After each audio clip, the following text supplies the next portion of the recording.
In a quiet neighborhood just outside Tulsa, Oklahoma, the laughter of a child once echoed through the halls of a modest home. Her name was Emily, and she was 7 years old the day her world was shattered. It wasn't the kind of tragedy most would notice.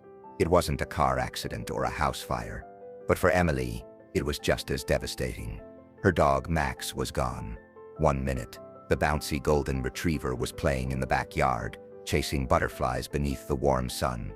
The next, he had vanished without a trace. What began as a desperate search turned into weeks of heartbreak, years of silence, and a wound that time refused to heal.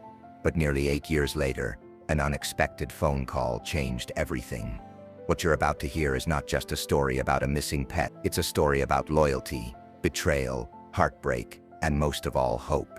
Because sometimes, even after all seems lost, the things we love most find their way back to us.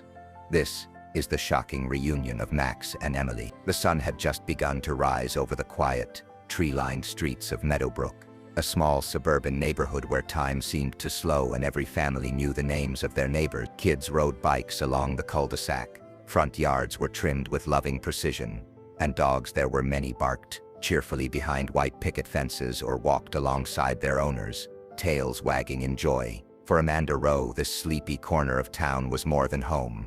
It was a sanctuary, a place she had poured her heart into building for her family, her husband, 2 young children, and one more irreplaceable member of the family, Max. Max wasn't just a dog. He was a 3-year-old golden retriever with eyes like molten amber and a coat that shimmered in the sunlight like golden silk. But it wasn't just his beauty that made him special. Max had a way of knowing when something was wrong, of nuzzling his head into Amanda's lap when anxiety set in, or curling next to the kids on stormy nights when thunder cracked the sky. He was a constant, loyal presence to Amanda and her family. Max was love wrapped in fur. Amanda remembered vividly the day they brought Max home.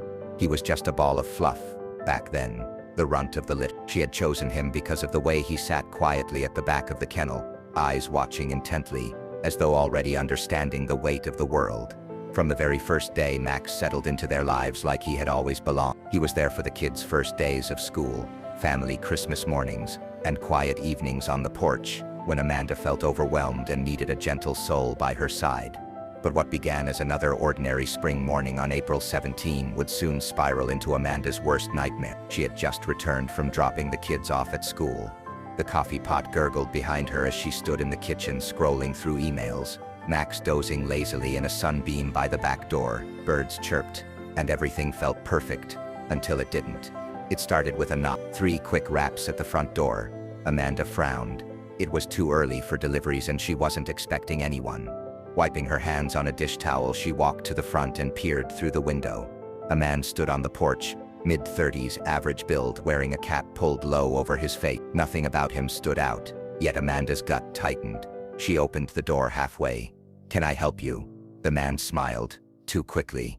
"Sorry to bother you, I'm with the county doing some inspections on tree lines and backyard fences in the area. Mind if I take a quick look?" Amanda hesitated. Sure, I guess. Just the fence. Right, he said, already moving toward the side of the house. Amanda watched him round the corner, uneasy. But within minutes, he was back, waving politely. "All good. Thanks for your time." She closed the door, brushing off the strangeness. Max, having risen to check things out, was now pacing.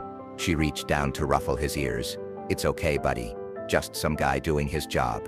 She didn't know it yet, but it wouldn't be long before Max vanished. That afternoon, Amanda went into the backyard to call Max inside.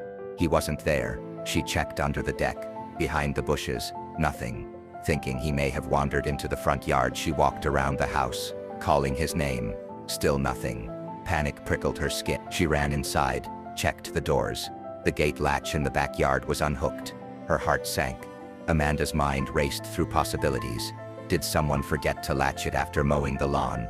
Did Max push it open somehow? She began combing the neighborhood, calling his name louder, her voice cracking. Neighbors came out to help. Kids on bikes asked if she needed help. But by sundown, there was no sign of Max. It wasn't like him. He never ran off, never strayed. By the time Amanda filed a police report and posted dozens of missing dog flyers across town, she knew the truth clawing at the edges of her mind. Max hadn't run away. He had been stolen. As night fell and the house grew quiet, Amanda sat on the floor of the living room, holding Max's leash in her hands. The house didn't feel like home anymore. The silence was unbearable. The loss was palpable. And in her heart she made a silent vow. No matter what it took, she would find him, even if it took years, even if it broke her. The next morning came with no relief, just a heavy fog and a silence that was almost insulting. The chirping of birds seemed quieter, the air heavier. For Amanda Rowe, waking up without Max felt like waking up to a nightmare that refused to end. Her children, Ellie and Mason, both under 10, noticed immediately. "Where's Max?" Ellie asked, rubbing her sleepy eyes as she padded into the kitchen in her unicorn pajamas. Amanda had no answer. She knelt down and opened her arms, and Ellie walked into her mother's embrace. Amanda could feel her daughter's small hands clench tightly against her. Mason, too young to fully grasp the situation, kept checking the dog bowl by the back door and saying, "He'll be home soon, right?" Amanda nodded, lying more to herself than to her children. "Yes, sweetheart, we're going to bring Max home." But inside, a storm of questions and terror raged. What kind of person steals a dog? Where would they take him? What would they do to him? Would he be scared, hungry, treated poorly? The fear gnawed at Amanda, sharper than anything she had ever felt. Max had never spent a night away from the family, not in boarding, not even at a sitter's. His bed still sat beside the couch, untouched, his favorite squeaky toy lying silent and abandoned on the floor. Amanda didn't let herself fall apart, not completely. She couldn't afford to. Instead, she moved into action. By noon that day, she had printed nearly 200 missing posters. They bore a photo of Max sitting on the grass, tongue out, smiling brightly as if posing for the camera. The caption was bold: "Missing dog. Please help. Golden retriever named Max. Last seen April 17 in Meadowbrook area. Friendly, microchipped, beloved family pet. Reward offered. No questions asked. Please call or text. XX, XX, XX." She and her husband divided the city into sections, handing flyers to anyone who would take one. Gas station, grocery stores, veterinary clinics, dog parks, shelters, bus stops and coffee shops. Amanda posted them to every Facebook group, neighborhood app, and lost pet platform she could find. Her inbox began to flood almost instantly with tips, leads, and sadly a few cruel hoaxes. "Is this your dog?" One message read, attached to a photo of a mangy stray half the size of Max. Another message claimed someone had seen a man dragging a golden retriever into a truck miles away, but gave no plate number, no follow-up. Every single message chipped away at Amanda's hope just a little more. She began driving around town at random hours, scanning sidewalks and alleyways, calling his name until her voice was hoarse. Sometimes she stopped and just sat in her car staring at nothing, wondering if Max was out there somewhere hearing her voice but unable to reach her. Amanda's husband tried to be strong, but she could see the cracks forming. He worked long hours and couldn't help with the daily search, and it began to put a strain on their marriage. Grief has a way of testing even the strongest of bonds. One night after the kids were asleep, they sat together at the kitchen table. "Maybe someone took him because he's beautiful," her husband said, his voice barely above a whisper. Amanda stared into her tea, cold now and untouched. "But why?" she asked, tears forming. Why would anyone do this? He didn't have an answer. She didn't expect one. Over the next week, Amanda did everything she could think of. She hired a pet detective, a real one. Expensive, no guarantees, but she was desperate. They analyzed the backyard, reviewed what little camera footage neighbors had. The pet detective confirmed Amanda's worst fear. The gate was opened from the outside, cleanly. Someone knew what they were doing, he said grimly. So it wasn't an accident. This was a deliberate act. Someone had scoped out the house, waited for an opportunity, and taken Max. Amanda's mind returned to the man in the cap, the supposed tree inspector. Had he come just to see if Max was outside, to check the locks, to test the gate? She handed the detective a detailed description and went back to the police. But there was little they could do without concrete evidence. "It's not a high-priority crime," the officer admitted, not unkindly. "We'll keep it on file, but I'd keep looking. Sometimes dogs show up weeks late." That wasn't enough. Amanda launched a social media campaign under the name Bring Max Home. Her story began to spread. Hundreds of people shared it. A few local news stations even ran a short segment about the stolen dog that had become a community obsession. She received prayers, well wishes, offers to help look. And still no Max. 1 month passed, then 2, then 3. The seasons changed. Amanda began to live in 2 parallel realities. One where she went through the motions of everyday life, working, parenting, smiling through PTA meetings, and another where she scoured forums, talked to strangers, checked shelters, religiously, followed up every single maybe with a hopeful heart and a terrified mind. She refused to take down Max's things. His bed stayed, his bowl stayed, his leash hung by the door, right where it had always been. Her children slowly stopped asking every day, but Amanda never did. Max wasn't just a pet, he was part of her, and no matter how much time passed, that part of her stayed missing too. But fate, Amanda would soon discover, wasn't quite finished with their story, because sometimes hope doesn't just fade, it hibernates. And sometimes miracles don't happen overnight, sometimes they take years.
Max was home.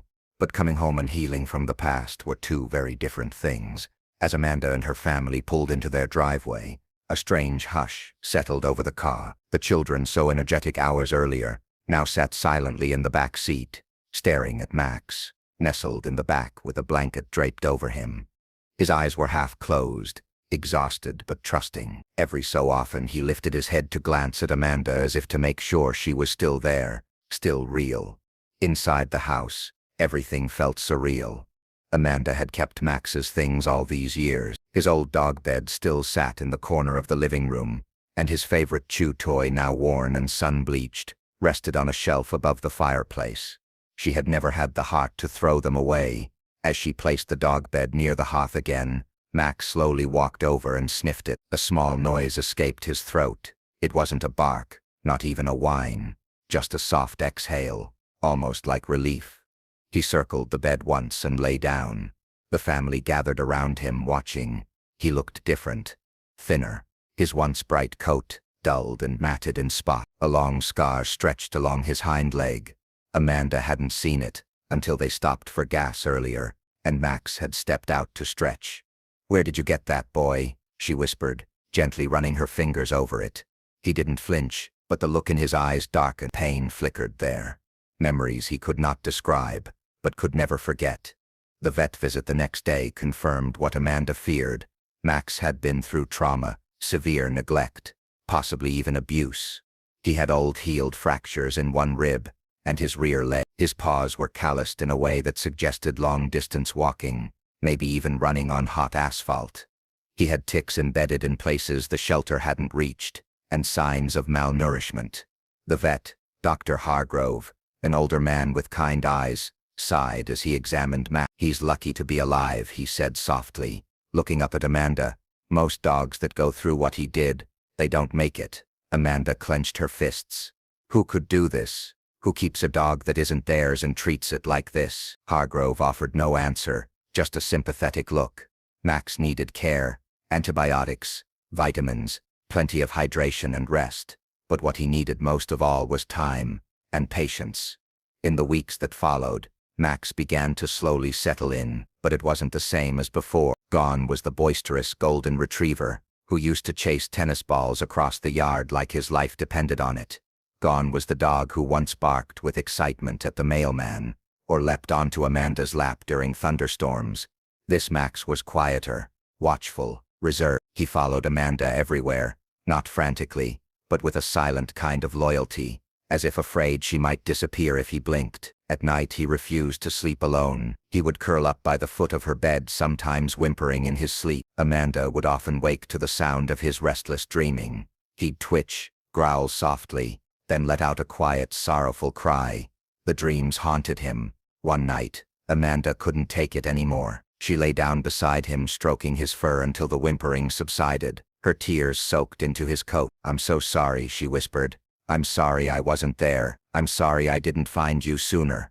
Max licked her hand, just once, as if to say, "I'm still here. That's what matters."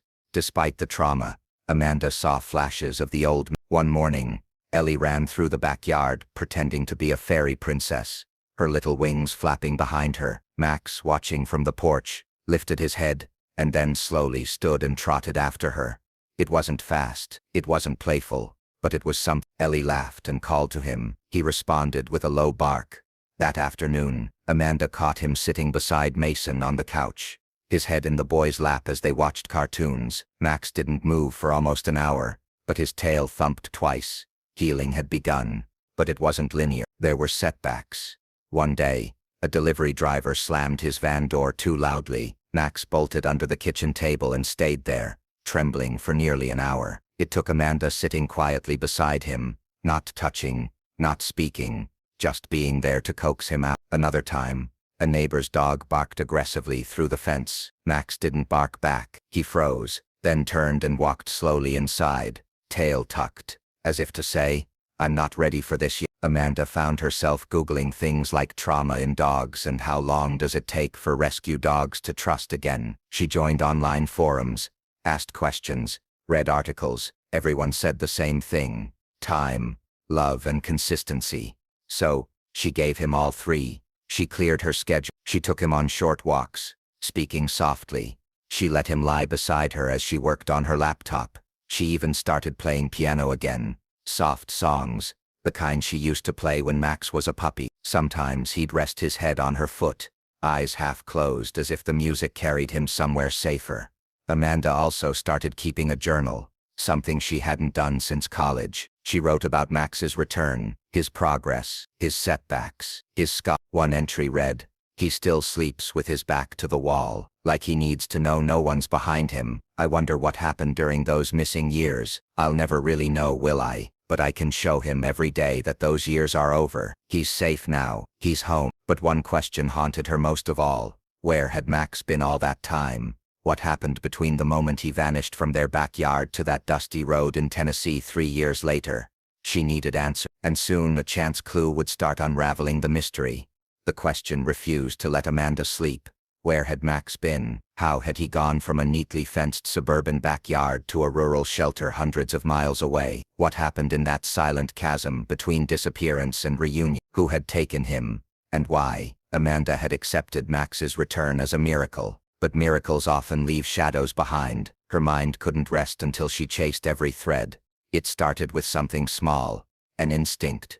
Really, one evening, while brushing Max's coat, near the back porch, Amanda noticed something stuck deep within his fur right beneath the scar along his hind leg. She gently parted the matted clump, careful not to hurt him. It was a tiny piece of red plastic, jagged, brittle and barely half an inch wide. It looked like it might have come from a collar tag, but not his. Max's old collar had been navy blue with silver engraving. Amanda turned the piece over. On the back, barely visible under grime, were the worn-out remains of a letter, possibly a B or R. It was hard to tell. Her heart pounded.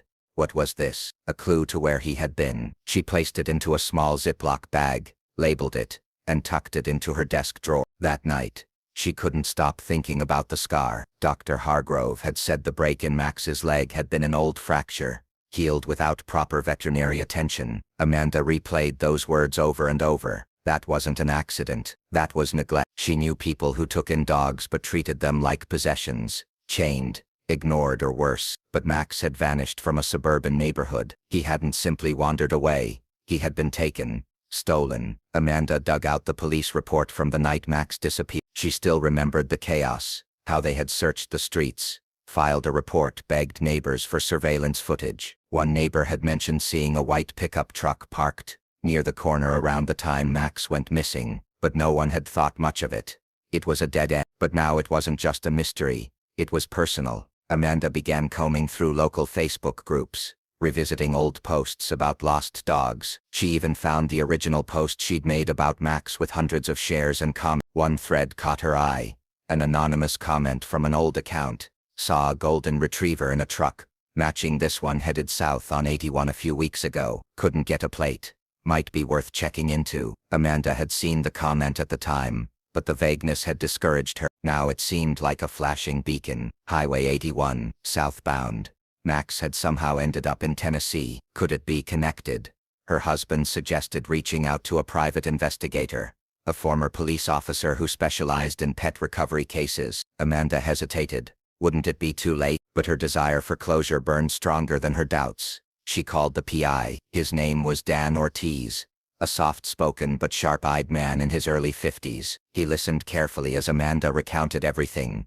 The theft, the return, the clue. When she showed him the piece of plastic from Max's fur, he nodded gravely. People who steal pets often keep them for breeding, resale or status symbols, he explained. Dogs like Max are valuable, purebred, well-trained, but they also get passed around, sometimes for years. Amanda felt sick. The idea of Max being shuffled from home to home, mistreated or caged, it was unbearable. Dan took copies of the police report, photos of Max's injuries, and the red plastic tag fragment. He promised to look into any reported dog theft rings operating along highway. "Give me a week," he said. "I'll see what I can find." During that time, Amanda focused on Max. She began working with an animal behaviorist, Leah, who specialized in rehabilitating traumatized dogs. Leah quickly identified Max's behaviors: his reluctance to bark, his hypervigilance, his sensitivity to loud noises, as classic signs of long-term stress and confinement.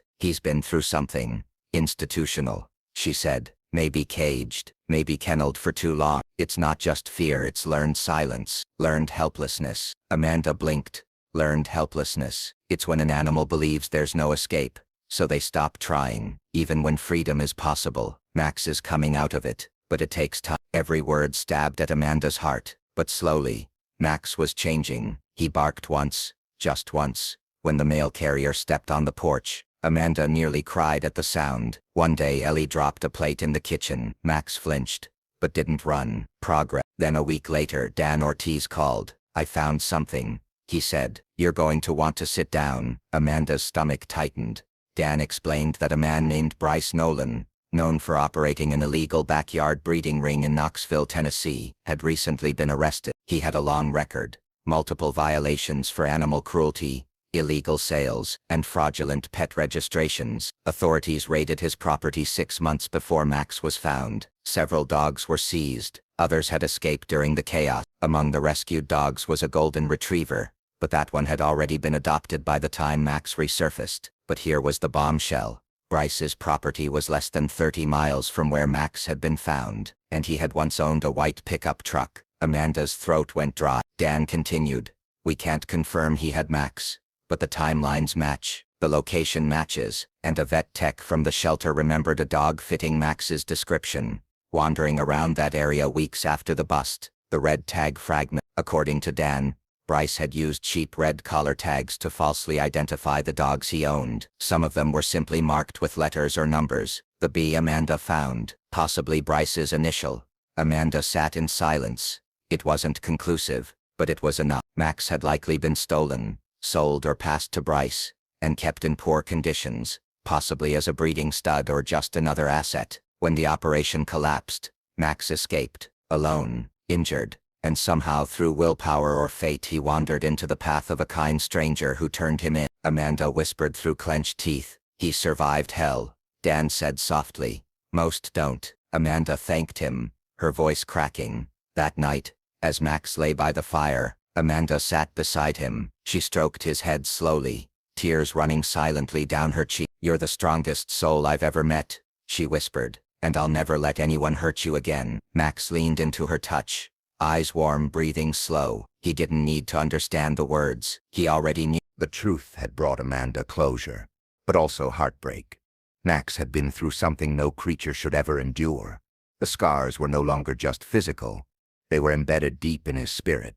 And now, Amanda understood why. Knowing what he had survived made every tremble, every flinch, every moment of silence between them more profound. It wasn't just fear. It was memory. But this chapter wasn't about pain. It was about healing. And Amanda was determined that Max would never suffer again. Not in silence, not in fear, not in isolation. He was home, and now, they would walk the road to recovery, together. Small steps, big courage. The first thing Amanda did was change her daily routine. Instead of treating Max like a pet who'd come back, she treated him like a trauma survivor relearning the world. She stopped forcing affection and let Max choose his moments. Sometimes he would come and nudge her hand at night when the world was quiet. Other times he would sit at the far end of the room and just watch her. She let him. Ellie helped too. She started reading aloud to Max every evening. At first he would simply lie near the doorway, but over the course of weeks he inched closer. By the third week he rested his head on her lap as she read Charlotte's Web, and Amanda wept silently from the hallway. Trust was being rebuilt, one moment at a time. Amanda also introduced a soft mat by the front door. A new ritual began. Before they went on walks, Max would sit on the mat and wait for the leash. No command, just presence. Structure, but not pressure. He began to look forward to these walks, tail wagging just slightly, when Amanda picked up the leash. Progress. But healing wasn't linear. There were setbacks. One afternoon, a neighbor's motorcycle backfired as Max and Amanda were walking past their house. Max dropped instantly to the ground and began trembling. His body pressed flat against the sidewalk. His eyes were wild with panic. His breathing sharp and shallow. Amanda sat with him, whispering softly. It's okay, baby. I'm here. You're safe. We're safe. It took nearly 20 minutes for Max to calm down enough to stand. That night, Amanda sobbed into her pillow, not because of what happened, but because of what it meant. Max wasn't just recovering. He was reliving. He was trapped in a loop where danger could strike at any time. And Amanda didn't yet have the key to break it. But she refused to give up. She reached out to Leah, the behaviorist, who began a structured desensitization program. Together, they worked on sound sensitivity, slow exposure to new environments, and reinforcing Max's confidence using positive reinforcement. By the end of the month, Max could walk past the motorcycle without trembling. It wasn't perfect, but it was healing, and that, Amanda realized, was the bond between Ellie and Max became a cornerstone of his recovery. Children had a way of breaking down barriers adults could not. They didn't carry judgment, expectations, or timelines. They simply existed, open, honest, and loving. Ellie began drawing pictures of Max. One morning, Amanda found a crayon drawing on the fridge, a house with hearts above the roof, and Max lying in the grass beside stick figure versions of Ellie, Amanda, and Josh. Max had a smile drawn on his face. That afternoon, Amanda showed the picture to Max. "That's you," she whispered, stroking his head. "That's our family, and you're a part of it, forever." Max looked at the drawing. Maybe he didn't understand the lines or colors, but he leaned into Amanda's hand and gave a soft sigh, a sound of release, a sound that said, "I know I'm safe." As spring turned into early summer, the days grew longer, and so did Max's comfort. He began to play again. At first it was just chasing a ball for a few feet, then came full sprints across the backyard, his tail high, tongue lolling out in joy. It was like watching color return to a black and white world. One particularly bright morning, Amanda caught Max mid-play, rolling in the grass, eyes closed, completely at peace. She took a picture. That image would later become the cover photo of a small scrapbook she made, Max's second chance. Josh, who had always loved Max in his quiet, reserved way, began taking him on solo walks at dusk. "Gay time," he said with a grin, and Max, to everyone's surprise, started sleeping at the foot of Josh's side of the bed. Max was no longer a shadow of his former self. He was a new version, wiser, wounded, but stronger. He had returned not just to a home but to a future. Amanda had always wondered how she could repay Max for the love he gave. Now she had an answer. Share his story. She created a social media page titled Max's Return, chronicling his journey from disappearance to reunion to healing. It went viral within weeks. Thousands of people commented, shared, and messaged her, some saying they were inspired to adopt traumatized dogs, others saying they found comfort in knowing recovery was possible. One message stood out. "Thank you for sharing Max's story. I lost my dog 3 years ago and never stopped hoping. Your courage gave me the strength to keep believing." Amanda read it aloud at dinner, tears streaming down her face. Max was more than a survivor. He was a beacon for others in darkness. One night, months after Max had returned, Amanda lay in bed with a book. Max was curled up beside her, his breathing deep and rhythmic. She looked down at him, brushed a soft kiss across his head, and whispered, "You're home, you're loved, and nothing will ever take you away again." For the first time in what felt like forever, she slept without fear. So did Max. It had been nearly a year since Max returned. Life had settled into a new rhythm. Max had grown confident, joyful. His scars, both physical and emotional, had started to fade beneath the warm familiarity of home. Ellie could now sleep through the night.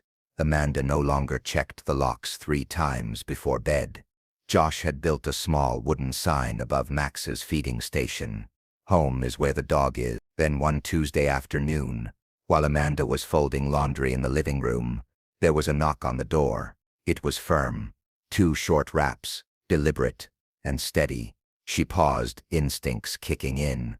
The knock didn't feel like a neighbor or a package delivery. When she opened the door, a man stood on the porch, mid-40s, tall, wiry, with sun-leathered skin and eyes that held something like regret. "Mrs. Weller?" he asked quietly. "Amanda Weller." She nodded slowly, every muscle in her body tightening. I'm here about your dog." Amanda didn't say a word, but her hand slipped instinctively to the back of the door, ready to slam it shut. The man raised both palms. "Please, I'm not here to cause trouble. I need to talk to you. About Max."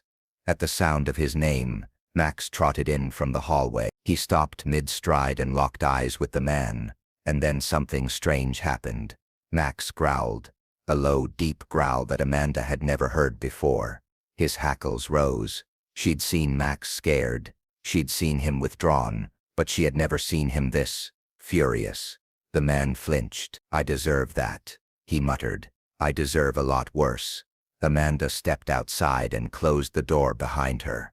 "You've got 1 minute to explain before I call the police." He nodded. "My name's Daryl Kessler. I'm the guy who had your dog. I didn't steal him.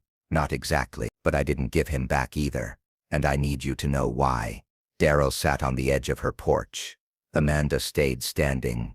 He began to speak, his words halting like someone forcing themselves to remember something they had tried hard to forget. "I used to live in that trailer out past the old mill road. Back when Max disappeared, I was down bad. Drinking too much. Lost my job. My wife had left. I wasn't in my right mind." He glanced at Amanda, then looked away. "One night I found Max outside the gas station. No collar, no tag, just scared and wandering. I whistled and he came right up to me, like he was desperate for anyone to be kind to him." Amanda clenched her fists. "And you didn't think to turn him in?" "I did. For a day or two I checked local listings, made a few calls, but the truth is, I got selfish. That dog, he was the first thing in my life in years that didn't look at me like I was broken." He took a breath. "I fed him, talked to him, got sober because of him.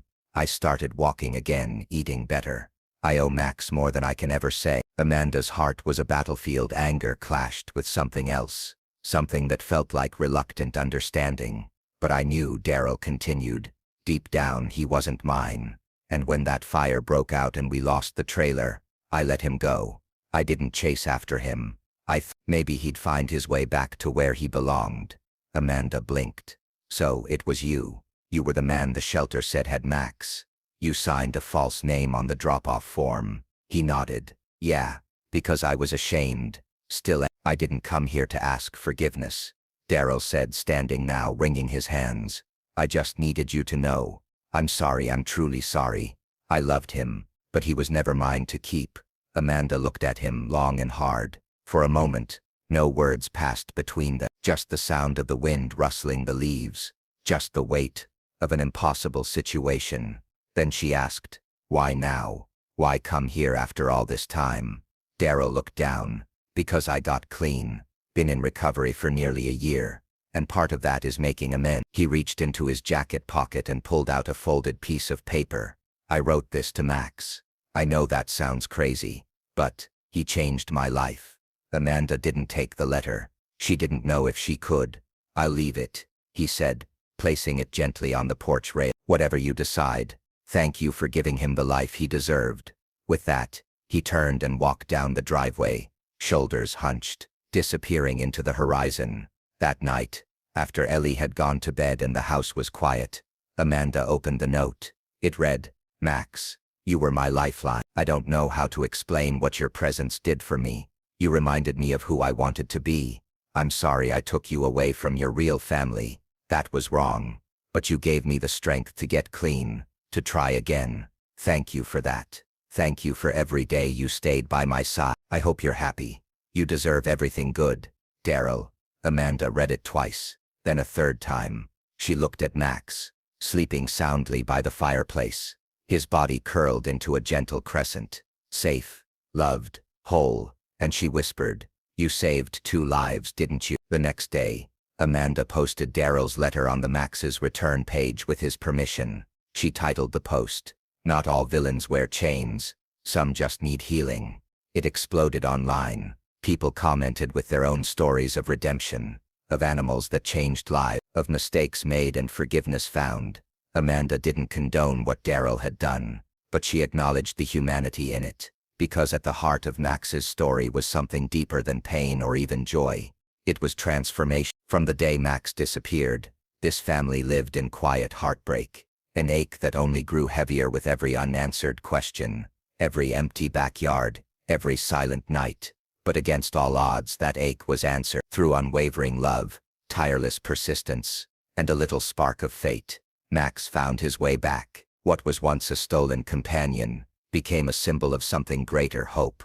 His fur may carry the years he lost, but his spirit shines just as bright. And his return didn't just restore a missing piece of one family, it reminded us all that miracles are still possible, even when we've nearly given up. Have you ever lost something you thought was gone forever?